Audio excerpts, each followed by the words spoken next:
In today's episode, this is the fifth and final part of my Get Ready With Me series on how I prepare for a webinar using generative AI. So let's get right back into it and finish up the series. I'm going to keep the CRM example. I like that example.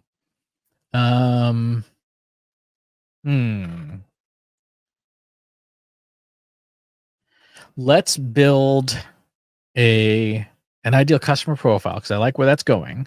I'm going to get rid of should I keep the predictive in? I should keep the predictive in because that's something that that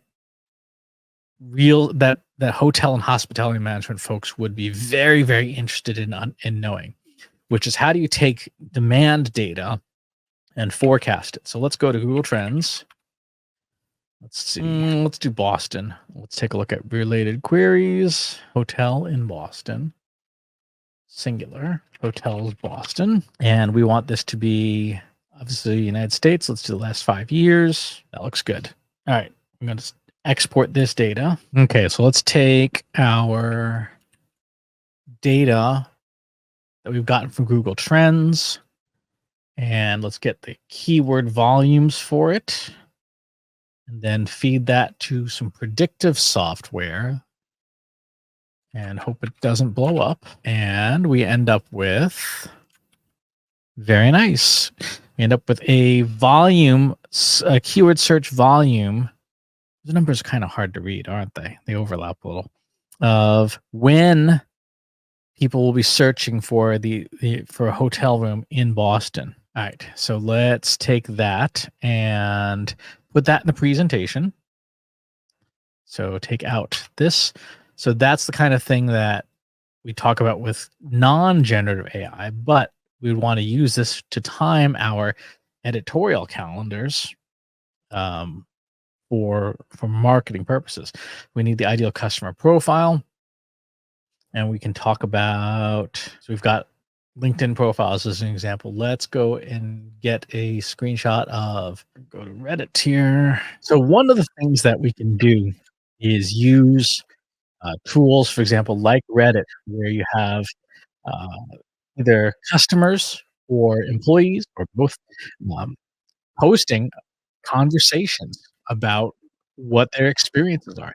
The nice thing about Reddit in particular is Reddit does have an API, and the API, if you use it according to the terms of service, um, does give you a lot of very useful information about what people are interested, what people are talking about on this form. So let's do the subreddit is Hilton, and the number of days. Let's do 14 days of posts. Now let's see what we come up with here. 997. Wow, this is a super busy subreddit.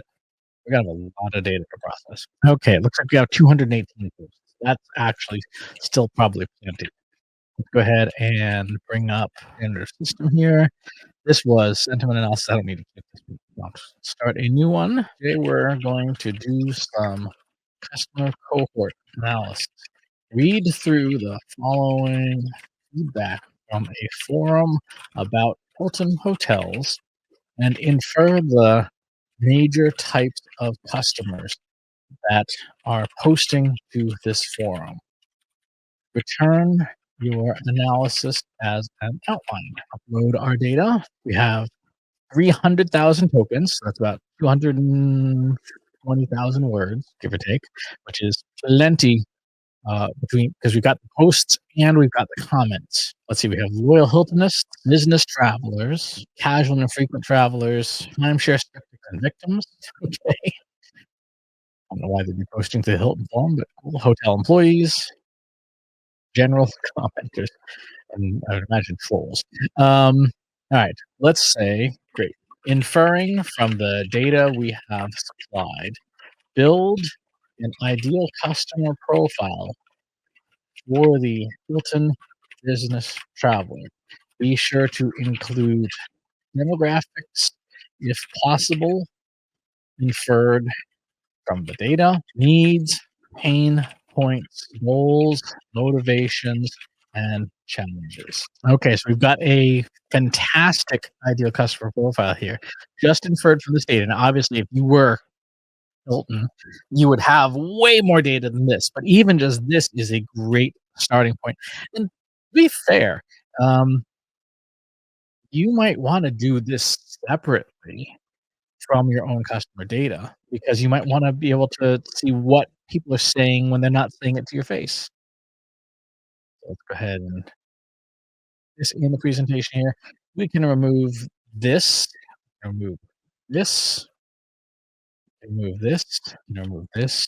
We're gonna keep this in place here. And then let's do so this is the question answering synthesis. Let's go to Hilton's website and let's look at their newsroom here. All inclusive report. Let's take this announcement here. This is their newest announcement. Great. Score this news announcement from Hilton against the Hilton Business Traveler ICP.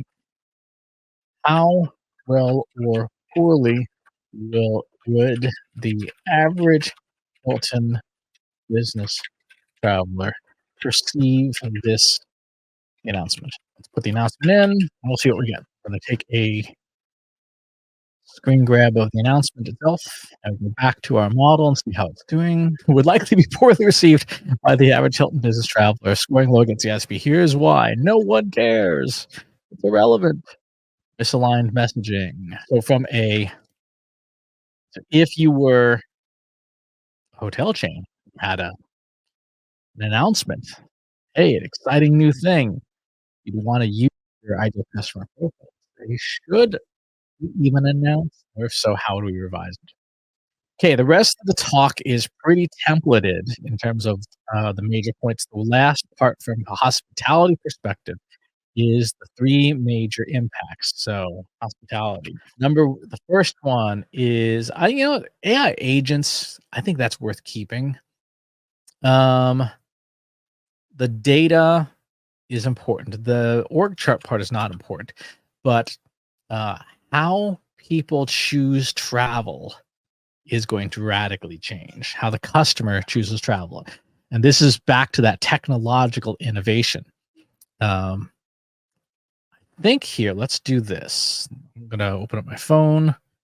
Let's go to the Chat GPT app and let's see if they've turned on voice for my account. Probably not. I don't see advanced voice mode available yet here. See if it's available in app language. Voice mode. Voice is Cove. Who is Cove here? Hey there. I've got a really great feeling about us teaming up. I just want to share. Hey, it's great to meet you. Hey, Hey there. I've got a All right. Great. I'm thinking about some vacation prospects on Cape Cod. What kind of hotels are available in, say, the Hyannis area where I could do some sightseeing locally? I'll be traveling with my family, so I'll need a room with at least sleeping arrangements for four. Dog friendly would be great if the hotel is dog friendly, and would like to make it affordable. So probably don't want to spend more than say $150 a night if possible, and it should be near restaurants. Uh, my partner is vegetarian, so we'd want restaurant options. We want a hotel around restaurant options that are vegetarian, and non-smoking is obviously required. And hotel that does a good job with sustainability would be good. A hotel that does a good job with DEI would be good. So, given all this, what kind of hotel should I stay at? And ChatGPT will transcribe all this. And now, the Hyannis Traveler Inn, Cape Codder Resort and Spa, the Best Western Cape Cod. So, it came up with terrific recommendations. I'm going to take some screenshots here because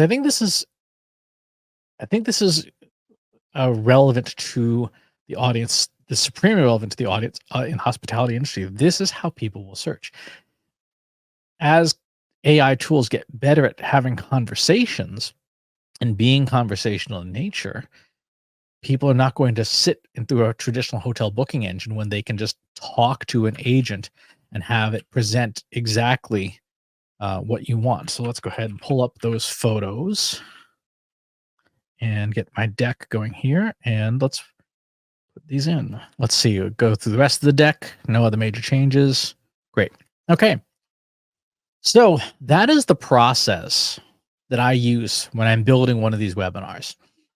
It is almost a mini consulting engagement in itself. And like I talked about, there's a lot of artifacts for the process of creating this that are left behind. Things like the checklists, the scoring rubrics, the analyses that we can turn into information products separately.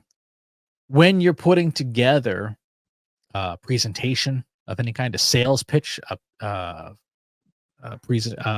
dog and pony show, that if you're using generative AI, that can create a lot of extra useful pieces that you can hand to a prospect, a customer, an employee that could help them do their jobs better, right? Just by doing these tasks within generative AI, you can create a lot of collateral benefit to the various audiences that you serve. So I'd encourage people as you're building out talks or any kind of marketing activity using generative AI to think about, how do I create materials and harness the byproducts of that process to create greater benefit, right?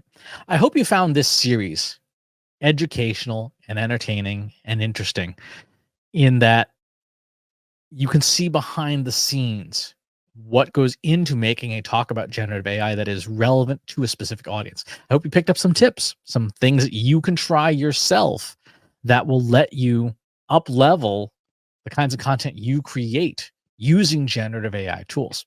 And of course, if you'd like Trust Insights to do a talk specific to your industry, now you know what you're going to get, right? It's not the same old canned talk. Yes, there are templated parts that are major issues that are universal, but you will get a talk that is customized to your industry, possibly to your business, when you book us to do events. So I hope that you can see the amount of work that goes into customizing a talk that is way beyond just finding some cute photos, where we actually do the work behind the scenes and create these information artifacts as part of the talks that we deliver.